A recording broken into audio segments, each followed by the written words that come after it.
పగిలే రాళ్ళని పునాది చేసి ఎదగాలని,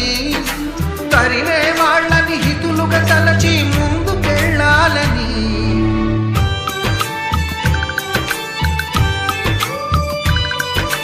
కన్నుల నీటిని కలల సాగుకై వాడుకోవాలని, కాచే నిప్పుని ప్రమిదగా మలచి కాంతి పంచాలని, గుండెతో ధైర్యం చెప్పెను,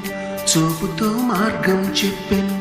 అడుగుతో గమ్యం చెప్పెను, నేనున్నానని నేనున్నానని, నీకేం కాదని,